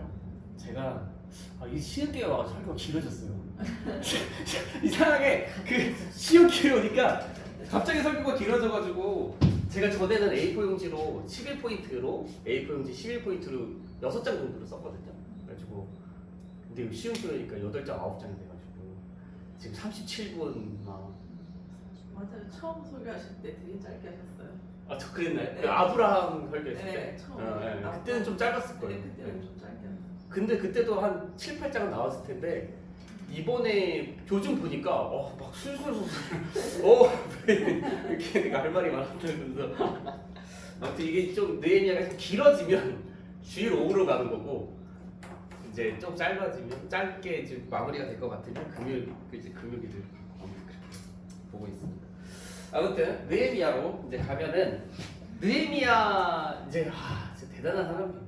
정말 느헤미야로는 책도 많이 나왔어요. 제가 책을 소장할 정도면 책이 정말 많이 나온 거고 저 그 책 정말 좋아하는데 느헤미야 이게 성경의 인물들 중에 보면 그 리더십에 대한 부분, 그러니까 성경 인물의 그런 리더십에 대한 부분을 참 많이 이야기도 하고 그런 리더십을 갖는 그 리더, 인도자, 목회자 그런 것들도 좀 많이 이제 성경의 책들이 좀 많이 발간이 되는데 많은 리더십들이 있죠. 뭐 다윗도 대단한 사람이고 또 누가 있나요? 뭐 있어요. 뭐 그런 사람들 있잖아요. 좋은 사람 모세도 있고 여호수아도 있고. 근데 저는 진짜 그 책은 뭐 정말 주의 깊게 읽어서 그런지 몰라도 이 느헤미야가 진짜 제일 대단한 거예요. 참 멋있습니다. 왜냐면 제가 그 책의 도입부에 이런 게 있어요. 처음 무언가를 세우고 처음 무언가를 만드는 것도 정말 힘든 일이잖아요. 그러니까 없던 거를 만드는 거 정말 힘든 일이잖아요, 그렇죠? 근데 이 느헤미야는 무너졌던 거를 세우는 사람. 그러니까 시도했는데 안 돼서 그 실패의 감정들이 이제는 우리는 할 수 없겠구나라고 하는 마음들이 백성들한테 쫙 깔려 있는 패배 의식에 젖어 있는 사람들을 그 사람들이 이렇게 세워서 성벽을 세우는 거거든요. 그러니까 그 리더십은 진짜 한 단계 더 높은 리더십이라고 할 수 있는 부분이죠. 대단한 사람입니다. 아무튼 이 느헤미야가 1장에 보면 아닥사스다 왕의 때에 수산궁에 왕의 술 관원 되어져 있고 그 성경의 그 느헤미야 1장 맨 마지막에 보면 그때 내가 왕의 술 관원장으로 있었다 라고 되어져 있어요. 그러니까 약간 우리가 개역개정 성경으로만 보면 느헤미야는 원래 그렇게 존귀한 신분이 아니었는데 소식을 듣고 또는 기도하니까 그때 왕의 출관이 되었다라고 이제 개역개정 성경만 보면 그렇게 되지만 사실은 느헤미야는 원래부터 술반왕이었던 사람이었습니다. 그 번역상 오류가 조금 있는 거예요, 그 부분은. 그리고 이 아닥사스다 왕은 페르시아의 왕이고 뭐 아닥사스다 1세이고 꽤 통치도 오래 하셨네요. 오래 하셨고 이 느헤미야가 이제 수상궁에 있다가 수상궁은 수도입니다. 수도. 그 수도 안에 술 맡은 관원장이니 그의 지위가 대단히 높은 사람이거든. 뭐 어쩔 수 없는 거죠. 그 당시 술 맡은 관원장 하면 술 따르는 사람이 아니에요. 그냥 술 따르는 사람이 아니에요. 포도주의 그 포도주 관리자가 아닙니다. 술 따르는 사람이 아니라 왕이 술 맡은 관원장이라고 하는 거는 왕에게 술을 직접 드리기 전에 시음 먹는 사람. 근데 대단한 거죠. 왜냐면 왕이 먹을 거를 먼저 먹는 사람이기 때문에 이 느헤미야가 맘만 먹으면 독주를 줄 수 있는 거예요. 그러니까 이 느헤미야의 술 맡은 관원장은 이 왕이 엄청나게 신뢰하는 사람이 수밖에 없어요. 대단한 사람인 거예요. 엄청나게 높은 사람입니다. 왕이 되게 신뢰하는 게 느헤미야서에서도 나와요. 네가 언제쯤 갔다가 언제쯤 다시 돌아오겠느냐 그 기한에 대해 물어보는 장면들도 왕이 이 느헤미야를 엄청나게 신뢰하는 장면입니다. 아무튼 이 느헤미야가 왕의 소식을 듣고 그 유다와 예루살렘의 소식을 듣고 이제 기도하는 내용이 1장에 나오고 근데 제 설교는 이미 요 안에 다 들어있어요. 기도 전에 느헤미야 1장 1절부터 5절인가 거기가 제 설교 부분이거든요. 아무튼 집이 훅 지나갔지만 이 안에 할 말이 그렇게 많은 거예요. 이 안에 제가 할 말이 너무 많은 거예요. 너무 이제 도저히 되는 말씀은 가는데 아무튼 그래서 이 느헤미야가 열심히 기도를 하고 소식 듣고 열심히 기도하고 2장에 가면은 이 기도하면서 그 4개월이거든요. 그 기간 맨 처음에 소식 들을 때가 기슬루월 2장 1절에 보면 그때는 니산월이에요. 그러니까 기슬루월과 니산월은 약 4개월이 차이가 있어요. 그러니까 느헤미야가 소식 듣고 기도한 기간이 4개월 정도 된다라고 하는 이야기예요. 왕을 이제 나아가기 전까지. 근데 이것도 이유가 있습니다. 성경에 이유가 있는데 지금 느헤미야가 수산에 있다 그랬잖아요. 수산, 수도. 여기 수도거든요. 이때가 약간 9월 기슬루월이 9월 10월인가? 기슬루월이 9월이에요. 9월 정도예요. 9월 정도. 그런데 이 왕이 이때 이 9월쯤에는 수산에 없다는 거예요. 왜냐면 왕이 참 호화롭게 살잖아요.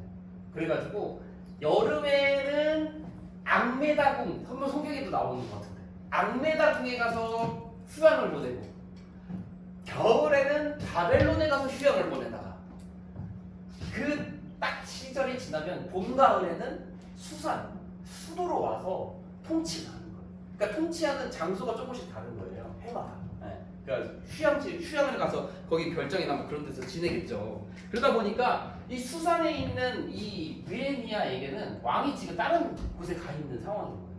그래서 이제 기슬루월이 지나고 니산월이 됐을 때 왕이 수산에 딱 올 타이밍이었던 거죠.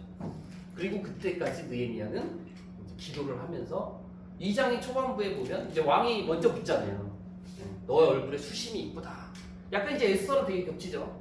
그러니까 수심이 있는 그 모습을 왕이 먼저 이야기했기 때문에 느헤미야가 이야기할 수 있었던 거지. 아무리 왕이 술 맡은 하는 사람이라 할지라도 먼저 가서 청하는 게 아니에요. 페르시아의 법이라는 거죠. 그래서 아무튼 이 느헤미야에게 왕이 너의 얼굴에 수심이 있으면 큰일 납니다. 왜 큰일 나겠어요?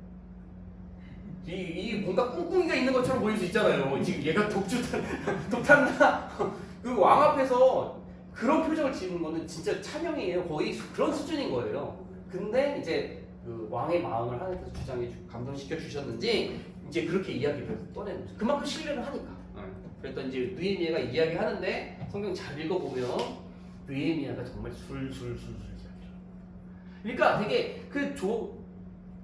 저처럼 말을 더듬거나 말을 뭐 못하거나 또는 뭐 필요 없는 걸 구하거나 쓸데없는 말을 하는 게 아니라 꼭 필요한 말만, 꼭 필요한 왕의 허락이 꼭 필요한 중요한 부분을 이야기해요. 어떤 부분 이야기하냐면 기한, 제가 언제부터 언제까지 다녀오겠습니다. 이미 다 정해놨었고 목재의 조달, 목재를 어디서 구해와서 목재를 어떻게 쓸 것인지에 대한 부분까지 다 계산을 해놨고 왕의 조서를 통해서 내가 강 서쪽까지 유다 땅까지 갈 수 있는 그런 통행증, 그런 위임장 이런 것까지 딱 달라. 그러니까 준비가 싹 다 해놨어요.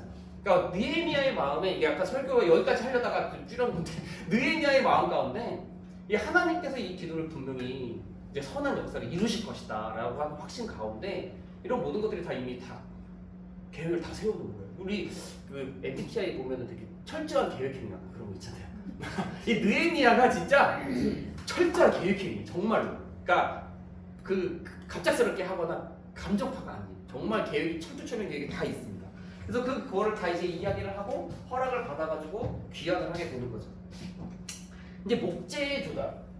이 목재 조달이 되게 중요한 이슈 중에 하나인데 우리 성벽 쌓을 때 뭘로 쌓죠? 돌로 쌓잖아요. 성벽 쌓을 때 목재로 쌓는 사람 없잖아요. 이 목재 조달 왕의 산림 감독관 아삽인가요? 아무튼 누구한테 이렇게 해가지고 목재 조달. 목재는 이제 그 우리가 우리의 이 시대 건축을 보더라도 그 돌이나 벽돌로 하더라도 지지대는 나무로 하는 경우가 많이 있잖아요. 치우기 편하고 이제 잘 버틸 수 있으니까 그나마. 네, 지주 같은 거 약간 그런 정도로 목재가 그 성을 쌓을 때 되게 많이 필요하대요. 그래서 그 목재 분명히 이야기를 한 거고. 아무튼 그래서 넘어가서 갑니다. 근데 2장 중후반부에 보면 이제 대적자들이 나와요. 대적자들. 얘네들이요. 그 이름이 거론된 이유가 있어요. 2장부터 끝까지 나와. 끝까지. 느헤미야 끝까지 나와. 계속 나와.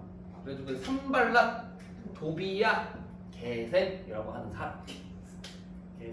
게셈입니다. 게셈이 아니 게셈이에요. 이 산발랏이 이 당시에 사마리아의 높은 사람. 그러니까 사마리아의 감독, 사마리아의 총리, 그러니까 사마리아를 다스리는 그 권한이 있는 사람, 되게 높은 사람이에요. 산발랏.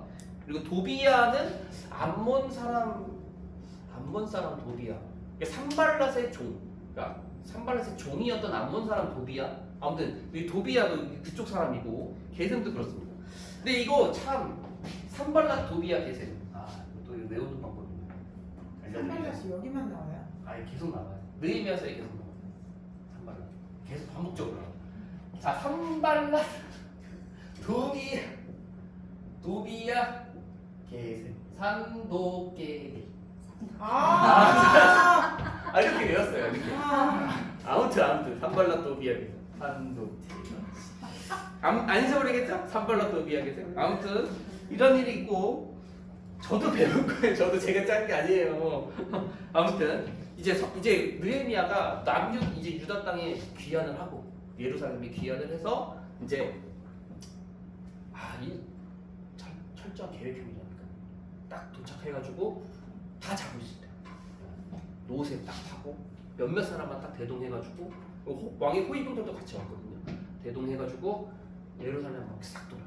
밤에 아무도 없어. 그리고 나서 사람들 모아다가 이제 우리의 상황은 너희도 잘 아는 바라라고 하면서 그들의 마음을 다시 일으켜서 성벽을 쌓자라고 이야기를 하는 거죠. 이 산발랏과 도비야와 게셈이 이제 예루살렘을 다시 회복시키려는 사람이 온다는 소식을 듣고 되게 긴장을 하는 거예요. 걱정도 하고 염려도 하고. 이 방해가 계속해서 나오게 됩니다. 구체적으로. 자, 그래서 이 성벽을 세우자라고 하고 3장에는 성벽을 세우는 사람들이 명단이 나오고 성벽을 제가 이렇게 좀 세보니까 구역이 이게 성경에 검색이 잘 안 돼요. 안 나와요. 그러니까 이 몇 명 누가 어디를 세웠는지는 이제 성경에 분명히 구체적으로 나오지만 몇 개의 구역으로 나뉘었는지는 잘 안 나와요. 그러니까 제가 일일이 세봤어요. 그랬더니 42구역. 조금 오차가 있을 수 있는데 42구역으로 나눠서 성벽을 구역으로 나누고 그 구역마다 이제 사람들을 붙이는 거예요. 적절하게 붙여서 그들이 같이 세워 나아가는데 4장에 가면 이제 성벽의 높이가 절반에 이르렀을 때라고 되어져 있습니다. 그때에 이제 산발랏과 도비야와 게셈의 적극적인 공격이 시작됩니다. 쟤네들이 성벽 세우는데 야 니네들이 뭘 할 수 있겠어 라고 했던 애들이 성벽 높이가 반쯤 되니까 이제 걱정이 되는 거죠. 그래가지고 이들이 어떻게 하느냐, 외부의 문제 1. 높이가 절반에 이르자 위협을 해요. 내가 너네들을 공격할 것이다. 방해를 하겠다는 거죠. 성벽 세우지 못하도록 공격하겠다라고 하면서 위협을 해요. 이때 느헤미야가 세운 대책은 무엇이냐? 반은 일하고 반은 경계를 해요. 반은 1하고 반은 경계를 세우는데 그 1하는 사람도 한 손에는 농기구, 괭이 막 이런 거 도구, 한 손에는 병장기. 그러니까 이렇게 해가지고 계속해서 이렇게 세우는 거예요. 그래도 건축하고 이제 내부의 문제가 5장에 나오게 되는데 이 내부의 문제가 무엇이었냐면 유다 민족들끼리 고리대금, 이자, 눈덩이 같은 이자 이게 유다 민족들 내부에 있었다는 거예요. 근데 그러니까 이 사람들이 안 그래도 가난하고 안 그래도 성벽이 없어서 수탈당하고 안 그래도 빼앗기고 약탈당하고 힘든데 민족들끼리 그 안에서 높은 이자를 받는 거예요. 그러니까 사람들이 얼마나 힘든 삶을 살겠어요. 그래서 다 빼앗기고 자녀들까지 빼앗기고 종이 되고 막 그런 일들이 벌어지는 걸 느헤미야가 보고 너네들 더 이상 이자 받지 말아라 민족들끼리. 근데 이게 율법적인 거예요. 그러니까 하나님께서 이미 율법 안에 이스라엘 민족들끼리는 이자를 받지 말아라 라고 하는 게 이미 율법에 있는 거였거든요. 그대로 하는 거예요. 말씀대로. 그래서 그거 다 하고 그 다음에 6장 가면 이제 외부의 문제가 더 적극적으로 와요. 왜냐면 이 느헤미야가 이제 성적이 어느 정도 올라가니까 거의 완성 단계에 이르게 되고 이제 좀 있으면 문장만 남거든요. 그러니까 이 외부의 문제 2 어떻게 되느냐? 느헤미야한테 사람을 보내가지고 우리가 만나자. 1대1로 만나자. 오노평지에서 이름이 약간 일본스러운데 오노평지에서 우리가 1대1로 만나자라는 거를 또 사람 시켜서 보내요. 실상은 해하고자 합니다. 느헤미야가 간파를 합니다.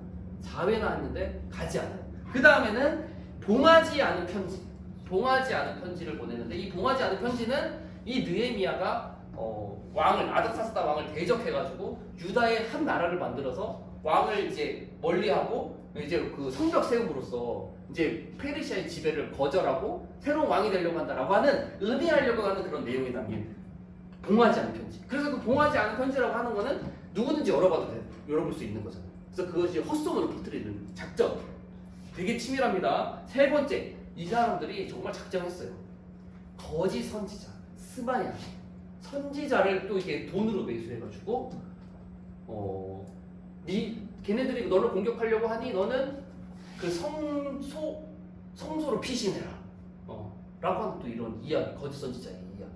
근데 이제 그 말 들으면 그거 안전할 것 같고 피신해도 될 것 같지만 느헤미야가 뭐라고 얘기하냐면 나 같은 자가 성소에 들어가는 것이 옳지 않다. 그 제사장만 들어갈 수 있는 곳에 내가 들어가지 않겠다. 약간 그런 이야기. 그러니까 되게 이게 외부의 문제가 끊임없이 있었고 이 느헤미야가 되게 철저하게 잘 대처를 합니다. 자, 그 다음에는 드디어 성벽이 완성이 되는데 52일 만에 성벽이 완성되었다고 되어있어요. 52일 만에. 그러니까 되게 먼저 끝낸 구역도 있을 것이고 맨 마지막에 끝난 구역이 52일째에 걸렸겠다라고 생각해보면 되겠죠. 7장에는 인구조사가 있는데 여기에 그 인구조사가 우리가 지금까지 인구조사하면 그때에 있는 사람들의 명부를 생각하게 되는 거잖아요. 그렇죠? 그래서 지금까지 있었던 뭐 출애굽 시절의 인구조사 603-550의 인구조사라던가 뭐 다윗이 이스라엘의 장정들을 계수한 숫자라던가 그런 거는 그 당시에 있는 장정들의 숫자를 계수한 거지만 느헤미야 여기에 그 7장에 나오는 인구조사는 그런 성격이 아니라 어떤 거라고 되어 있냐면 1차 귀환자들 가문의 명부를 계수하는 거예요. 그러니까 이게 1차 귀환자들의 가문의 명부. 느헤미야는 3차잖아요. 그러니까 1차로 복귀한 자들 이 사람들이 진짜 유다인인지 아닌지에 대한 명부. 유다의 그런 그 가게가 적혀있는 그 가게 명부. 에어컨을 끄는 게 나을까요? 그래서 그 명부거든요. 그래서 그거를 딱 조사를 하는 거예요. 그래서 유다인인지 아닌지. 약간 이게 뭐랑 연결되냐면 나중에 보면 그 이방인과의 통혼 그 문제에서 약간 좀 연결해서 볼 수가 있는 거예요. 진짜 이 이방 사람인지 이 유다의 확인된 사람인지에 대한 부분.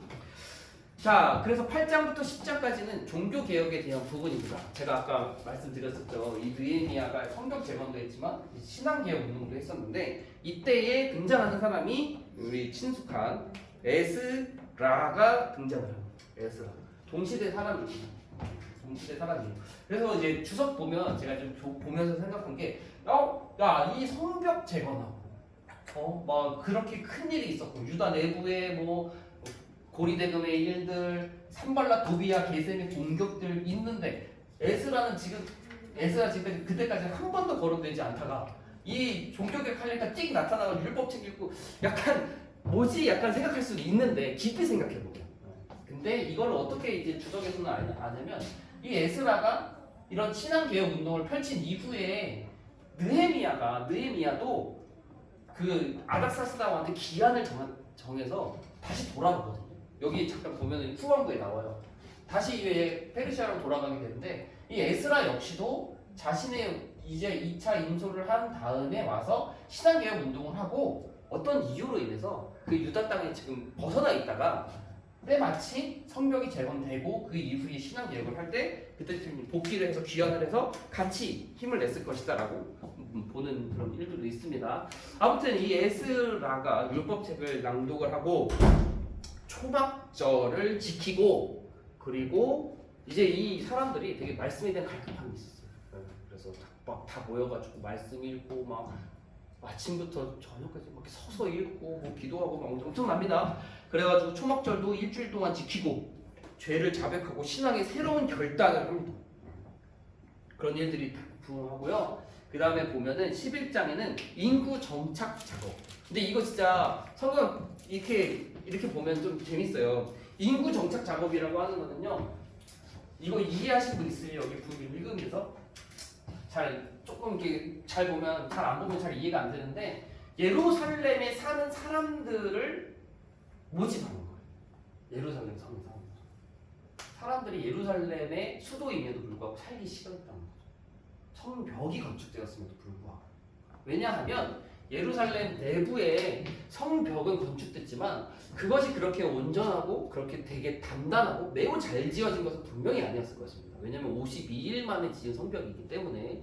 그리고 그 유다 안에는요 그 성벽이 있어서 이제 안전하겠다 생각하고 편안하게 살 수 있겠다라고 할 수 있는 게 여지가 없어요. 왜냐하면 유다 내부에는요 쓰레기 더미, 폐허 더미, 돌무더기, 흙, 불탄 흙 이런 것들이 예루살렘 내부에 엄청나게 많이 있었다고 하는 거죠. 그거는 느헤미야가 성벽 짓기 전에 정탐하면서 다 본 내용이에요. 그러니까 엄청나게 지저분하고 더럽고 폐허 더미가 예루살렘이었던 거예요. 그러니까 사람들이 성벽이 건축되었음에도 불구하고 중수되었음에도 불구하고 예루살렘에 살기 싫어하는 거예요. 그래서 어떻게 하냐 느헤미야가 어떻게 하냐면 제비를 뽑아서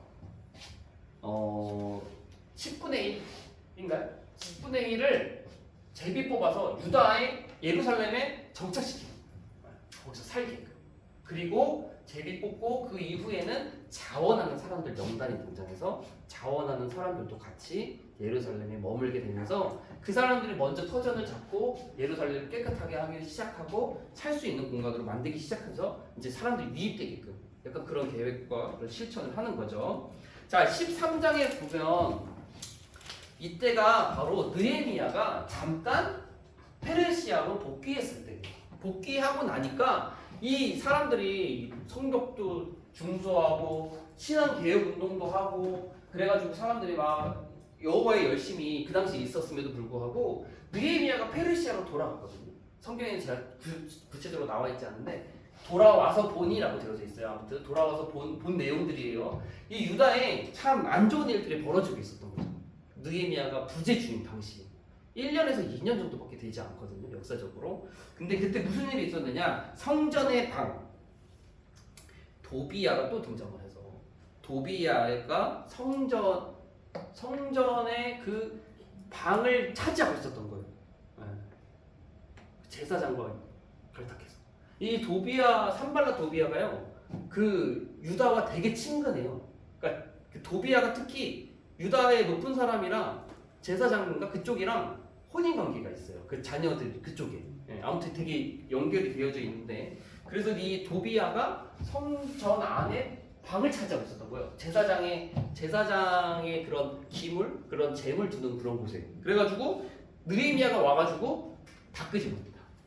다 끄집어내고. 그 다음에 또 레위인의 목에 대한 부분은 이 유다 사람들이 레위인의 몫을 제대로 주지 않고 있었던 거죠.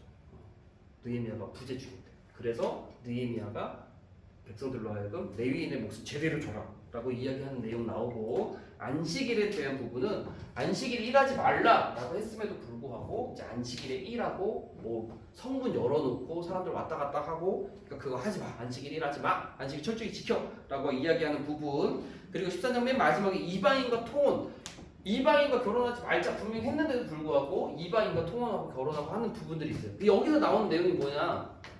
자녀들이 결혼해가지고 이방인과 결혼해서 자녀들이 유다 말 못하는 거예요. 이방인 말하고 유다 사람 말 못하고 그 모습 보고 느헤미야가 또 이제 화가 나가지고 여기에 성경이 제가 보니까 어떻게 적혀 있냐면 책망하고 저주하고 때리고 맹세를 시켰다라고 되어져 있어요. 책망하고 저주하고 때리고 맹세시켰다. 그래서 이방이 다 내쫓았다라고 분명하게 되어 있지는 않은데 분명히 선을 그었겠죠. 그래가지고 이제 맹세시키고 그래서 이제 또 느헤미야가 돌아와서 조치를 이렇게 취하는 내용이 느헤미야 맨 마지막에 이렇게 적혀져 있습니다. 네, 오늘은 포로 귀환 시대에 있었던 사건들, 특별히 이제 에스더와 느헤미야에 대한 부분 같이 나눠서 오늘 같이 나눠보았습니다. 이렇게 해서 시대별 역사, 시대별로 구분해서 봤을 때 맨 마지막 시간까지 좀 구체적으로 시대별로 나눈 다음에 보게 된 것이고 다음 주 이 시간에는 흥둥이 시간을 갖겠습니다. 그래서 제가 한번 청년부에서 연습 한번 하지 않았습니까? 정말 빠르게 했는데도 시간이 좀 꽤 걸리더라고요. 왜냐면 내용이 꽤 있으니까 막 건너뛰었는데도 불구하고 그렇지만 이제 그렇게 오래 하지 않도록 잘 중요한 것만 해가지고 조금 질문 형식으로 좀 물어보면서 할 거니까 그래도 대답을 좀 해주세요. 아까 이제 물어봤잖아요. 제가 아이들이랑 푸세요 막 이런 것도 가끔 물어보고 막 그러는 것처럼 조금 질문도 하고 제가 투성이도 드리면서 조금 해보고 싶은 생각이 좀 들어서 오늘 살짝 연습을 해본 거거든요. 그러니까 조금 공부도 좀 해보시고 한번 몇 번 쓱 이렇게 훑어보시면서 오면은 재밌지 않나요? 중간고사 볼 때 나는 그래도 숫자 나온 줄 알고 난 숫자가 강하거든. 숫자 열려보였다? 한 문제도 안 나왔다. 아니 숫자가 너무 어렵잖아요. 숫자가 헷갈린다. 숫자를 중요하지 않아요. 자, 안 돼, 안 돼. 숫자는 너무 힘들어요. 숫자 힘들어요. 다음 시간에 퍼즐 맞추기 한 다음에 바로 총정리 처음부터 끝까지 한번 싹 하고 마치고 그 다음 시간에는 계획하신 대로 기쁜 마음으로 일찍 만나서 잠깐만 이야기하면은 출발 시간이 9시 50분이거든요. 아니 8시 50분. 8시 50분. 8시 50분에 출발해서 합정 거기 양화진 도착하고 거기에서 이름은 망원이더라고요. 망원도. 예, 망원도. 망원으로 있더라고요. 1시간 정도인가요? 한 30분? 1시간도 안 걸리고 막히지 않으면 40분이면 갈 거고요. 그 시간이 딱 맞게. 그리고 그 견학 시간이 10시에 10시에 시작이니까 9시 50분까지는 외국인 그 알림방 모집까지는 쪽으로 가가지고 아마 한 저희 시간에서 왔다는 거 한 확인하고 시간에서 입장하면 돼요. 그리고 저희가 15인승 이하니까 그 묘원 안쪽에 주차장으로 들어가서 주차하시면 돼요. 좋습니다. 그리고 식사 거기서 같이 식사하고.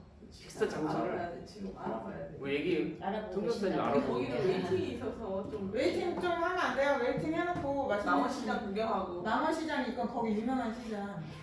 그리고 거기 좀 웨이팅 먼저 딱 해놓고 끝나자마자 웨이팅 한 다음에 주변에 좀 보고 웨이팅 이제 딱 걸어놓고 망원시장 얼른 가서 구경. 시간 촉박해요. 얼른 가야 돼. 일찍 들어오셔야 되지 않나요? 아니 화요일이죠? 네. 저는 한 3시, 항상 4시 내야지 뭐 몇시쯤 되나? 네, 그러면은 괜찮아요. 4시까지만. 한 1시간 한다고 생각하고 여기 망원시장 2시 반이면 와. 2시 왜 어떻게 4시로 와야 돼? 그건 얘기하겠어. 나는 2시 안에 오나 물어보려고 그러고. 4시까지는 좀 2시에서 4시 사이 4시까지만 들어오면 돼요. 여기 아무튼 그렇게 해서 또 마무리를 또 아름답게 잘 하면 좋을 것 같습니다. 네, 제가 기도하고 마치겠습니다. 사랑과 은혜가 많으신 하나님 아버지, 벌써 구약의 시대별 역사 성경 공부의 마지막 시대를 오늘 같이 나눔으로써 시대별 역사 공부는 마쳐졌습니다. 이때까지 함께하신 하나님, 또한 도전을 주시고 또 성경 공부에 열심을 주신 그 마음을 잘 간직하고 앞으로도 계속해서 그 마음을 품고 하나님에 대해서 말씀에 대해서 열심을 가지는 하나님의 거룩한 백성들 모두 될 수 있도록 인도하여 주시옵소서. 다음 시간 총정리 때도 한번 쓱 살펴보면서 우리가 이전까지 배웠던 것들을 기쁨 가운데 나누기를 원하고 또 마지막 시간에는 또 좋은 곳에 견학을 하면서 또한 잘 마무리를 하고자 합니다. 하나님께서 그 모든 시간 가운데 함께해 주시고 주님께서 홀로 영광받아 주시옵소서. 감사드리며 예수님의 이름으로 기도드립니다. 아멘. 수고하셨습니다.